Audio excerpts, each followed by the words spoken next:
Assalamu alaikum wa rahmatullahi ta'ala wa barakatuh. Aláfíà Ọlọ́run àánú Ọlọ́run orí ẹ̀jẹ̀ jẹ́tàn Ọlọ́run ọba kí ó máa bá èmi àti yín Allahumma amin. Tí ẹ bá wo ojú fọ́nrán mi ẹ rí wípé afa Jaqmal Abdulwasi Jaqmal òun ni ó wà lójú fọ́nrán mi. Ṣùgbọ́n kí n tó sọ nǹkan kan nípa ìdí tí afa Jaqmal tó fi wà lójú fọ́nrán mi ẹ jẹ́ ká jọ wo fídíò yìí. Bismillah. lè rí kírísítẹ́nì kan kọ́ láhùn èyí tó bá láhùn kì í sọmọ lẹ́yìn Jésù ni. ẹyẹ bá ní wọn lọ́rẹ̀ẹ́ ọ gbádùn. bọ́ ọ bá ní kírísítẹ́nì lọ́rẹ̀ẹ́ ọ gbádùn ẹ̀ bọ́ ọ bá ní kírísítẹ́nì lọ́rẹ̀ẹ́ wọn à ní dà ọ́ bọ́ ọ bá ní mùsùlùmí lọ́rẹ̀ẹ́ ọ ṣàgbákù. ọgbọ́n bí wà àti mùsùlùmí bá jọ wà ń bisẹ́ yóò máa hàn ọ́ lè mọ̀ tó o bá pàdé kírísítẹ́nì ń bisẹ́ yóò ṣe ọ bí ọmọ ìyá. àwọn kírísítẹ́nì ní àwọn ìwà kan tó já sí wípé kò sí lọ́dọ̀ àwa tá à ń jẹ́ mùsùlùmí ẹ má wí pé à ń dangírídì ẹ̀yin mùsùlùmí ó tó ká dangírídì ìwà tí yín náà dáa. bá a bá kọ́ ẹ̀sìn lọ́wọ́ ọmọlẹ́yìn kìrìsìtẹ́nì ọmọlẹ́yìn Jésù tá a bá kọ́ ẹ̀sìn lọ́dọ̀.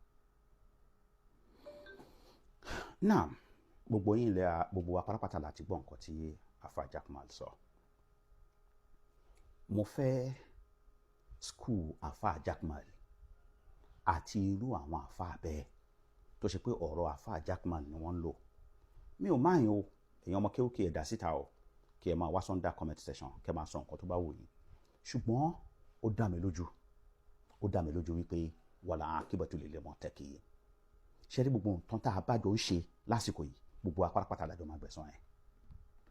mo wá kọ́kọ́ fẹ́ béèrè lọ́wọ́ afa Jaqmal Ọlọ́run subhanahu wa ta'ala ó sọ fún wa nínú al-Qur'an Quran 5 verse 8 Suratul Ma'idah aya ẹlẹ́ẹ̀kẹjọ Ọlọ́run bá subhanahu wa ta'ala sọ pé ya ayyuhal ladhina amanu kunu qawwamina lillahi shuhada bil qist wala yajrimannakum shana'anu qawm alla ta'dilu i'dilu wa aqrabul taqwa wattaqullaha innallaha khabirun bima ta'malun. Ọlọ́run subhanahu wa ta'ala ó sọ fún wa ó ní mo pè yín tí ẹ gbà mí gbọ́ lódodo ó ní kunu qawwamina lillahi shuhada bil qist tẹ́ ẹ bá fẹ́ dúró ẹ dúró déédéé pẹ̀lú Ọlọ́run ọba níbi ìjẹ́rìí yín ìyẹn ní pé tẹ́ ẹ bá fẹ́ jẹ́rìí ẹ sọ̀rọ̀ nítorí t'Ọlọ́run tẹ́ ẹ bá fẹ́ sọ̀rọ̀ nípa nǹkan ẹ sọ̀rọ̀ nítorí t'Ọlọ́run ọba wala yajrimannakum shana'anu qawm ala alla ta'dilu. Tí ẹ bá níjà pẹ̀lú àwọn sẹ́ẹ̀tì kan bóyá ẹ níjà bóyá ọ̀rọ̀ alájà Kaula ó ti fún yín ní emotional trauma ẹ wá fẹ́ fìyẹn jọ́ọ̀jì gbogbo mùsùlùmí Ọlọ́run ọba nìyẹn má ṣe bẹ́ẹ̀. I'dilu ẹ ṣe déédéé wa aqrabut taqwa déédéé yẹn ni ó mú yín súnmọ́ bẹ̀rù Ọlọ́run ọba wattaqullaha ẹ páyà Ọlọ́run wò innallaha khabirun bima ta'malun gbogbo ohun tẹ́ ẹ bá ṣe láyé pátápátá l'Ọlọ́run ọba máa fún yín ní ìró ẹ̀. ìyẹn àkọ́kọ́. ẹlẹ́ẹ̀kejì afa Jaqmal ọ̀rọ̀ tẹ́ ẹ sọ you are referring to Muslim ẹ lo collective noun ńṣe lẹ́ ń lo separate tẹ́ ẹ sọ pé ẹ̀yin mùsùlùmí are you not a Muslim? Number one question mi nìyẹn. First question mi nìyẹn o. ẹlẹ́ẹ̀kejì ǹjẹ́ ẹ mọ̀ ìtumọ̀ nǹkan tó ń pè ní stereotype judgement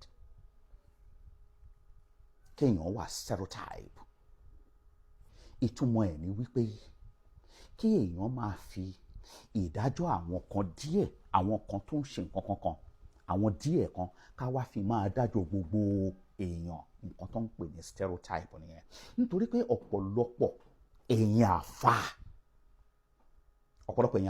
tí ẹ máa ń ṣe wáàsí nígbà tó já pé ẹ lọ lé kí wọn ò kọ́ yín ní research tí ẹ bá ń ṣe research ni ẹ wo àwọn akadá tí wọ́n bá máa sọ̀rọ̀ wọ́n á ní based on research tí mo ṣe on my personal research nǹkan báyìí wọ́n á mú statistic yẹn wọ́n á mú wá wọ́n á sọ pé báyìí ẹ̀yin ẹ kàn jókòó ẹ dẹ̀ ń sọ̀rọ̀ ẹ dẹ̀ sọ pé gbogbo àwọn mùsùlùmí èèyàn burúkú ni wọ́n definitely tí èèyàn bá yín lò nítorí pé response èèyàn fún àwọn nǹkan la máa fi mọ irú èèyàn tí wọ́n jẹ́. ìyẹn number 2. ṣe rí gbogbo àwọn èèyàn pàápàá jùlọ àwọn ará òkè wọn á máa sọ pé Ìjẹ̀bú láhùn. Does that mean pé gbogbo Ìjẹ̀bú pátápátá ló láhùn?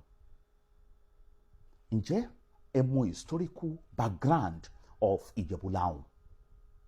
So tí èèyàn kan bá wá gbé lẹ́mìí pé Ìjẹ̀bú láhùn, torí náà gbogbo nǹkan tó wà lẹ́mìí ni pé gbogbo Ìjẹ̀bú pátápátá ló láhùn, wọ́n máa ń pè yẹn ní feasibility bias. Alpha Jaqmal, feasibility bias náà máa ń pè é. Tán bá ní kẹ́ lọ ṣe feasibility studies about nǹkan, báwo ni nǹkan yìí ṣe rí, ẹ̀yin ti rí àwọn set kan tó ṣe pé àwọn nìkan ni wọ́n ní burúkú lára, àwọn nìkan ni wọ́n ní dáadáa lára. Kò sí ibi tí irú nǹkan yẹn tó wà, kò sí. Pé àwọn this set, àwọn burúkú ara wọn nìkan ló wà, àwọn eléyìí ò burúkú ló wà. Ẹ jẹ́ kí n tún fún yín lápẹẹrẹ. Ǹjẹ́ ẹ máa gbọ́ tí wọ́n sọ pé Àgídìgbò FM kọ́ máa gbé wá sí Ìlọrin? Ìpè nítorí pé tí wọ́n bá gbé wá sí Ìlọrin, ìpè àìmọye ọmọ àlè ló máa tú nítorí pé obìnrin Ìlọrin wọn ò lè ṣe kí wọ́n má lálé. Ṣé bẹ́ẹ̀ ni? Rárá, kò rí bẹ́ẹ̀. Does that mean pé nítorí pé àwọn fíìl kan ní ìlú Ìlọrin tó jẹ́ obìnrin wọn ò lè má lálé pẹ̀lú ọkọ wọn? Does that mean pé gbogbo obìnrin Ìlọrin ló ń ṣe? No, tí èèyàn bá ṣe bẹ́ẹ̀ yẹn sọ̀rọ̀, feasibility bias ni, àbí èèyàn wà stereotype. Alpha Jaqmal, ẹ wá ní mùsùlùmí ìwà yín ló burú jù. Ẹ jẹ́ kí n wá fún yín ní àpẹẹrẹ kan. Allegedly ẹ lọ wo fídíò tí Ṣeun Kútì tó ṣe concerning Pastor Adébóyè, allegedly, tó ní arábìnrin kan olówó ni, ìlú òyìnbó ló ń gbé, ó ní cancer. Wọ́n ti sọ fún ìlú òyìnbó pé yóò kú, ṣùgbọ́n kò fẹ́ kú. Wọ́n wá pè, wọ́n wá ní kán gbé wá sọ́dọ̀ bàbá Adébóyè ní kàǹpù ẹ̀. Nígbà tó wá sí kàǹpù ẹ̀, wọ́n gba $250,000 lọ́wọ́ arábìnrin pé kò ní kú. At the end of the day, obìnrin yẹn kú. Àwọn ọmọ obìnrin yẹn wá gbé ní camp, redeem camp, wọ́n wá gbé arábìnrin yẹn lọ sílé bàbá Adébóyè ní same redeem camp. Bàbá yọjú lókè, ó wá sọ fún wọn pé kí wọ́n kúnlẹ̀ ti òkú yẹn fún wákàtí kan, òun fẹ́ lọ pray. Tí ò bá jí, á jẹ́ pé Ọlọ́run ọba ló pa ẹ̀. No, tó bá ṣe pé àfáà kan ló ṣe, kí ni wọ́n máa pè? Alpha Jaqmal, tó bá ṣe pé àfáà kan ni wọ́n ṣe, kí ni wọ́n máa pè irú ẹ̀? Èèyàn kì í wà stereotype. Tí wọ́n bá lọ sọ, tí wọ́n bá béèrè lọ́wọ́ yín pé nínú àmàlà àti ẹ̀bà èwo ló dáa jù, kẹ́ wá sọ pé àmàlà ló dáa jù because nǹkan tẹ̀yìn ń jẹ tẹ́ gbádùn nìyẹn. Does that mean wípé àwọn tí wọ́n ń jẹ̀bà kò dáa lọ́dọ̀ títí wọn? No, feasibility bias nìyẹn.